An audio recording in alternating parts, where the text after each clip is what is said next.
We're making spinach with peanuts. Let's get it. We start by melting 1 tablespoon of Earth Balance vegan spread. Let her melt. Now we're adding a 1/2 cup of raw peanuts. We're going to let her saute a little bit. Give her a good stir. Now we're adding 1 bag of raw organic baby spinach, and we're going to let this wilt down. The spinach is wilting down really good. What I like about this recipe is how simple it is. Who would have ever thought of adding peanuts to spinach? The two actually really go good together. I saw this recipe in a recipe book about 15 years ago. It's an African recipe.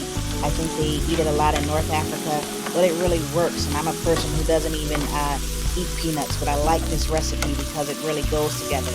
I also added a little bit of pink Himalayan salt, and yeah, that's it. It's a pretty simple recipe. And here you have it, delicious spinach with peanuts. Like and subscribe, guys. Love you.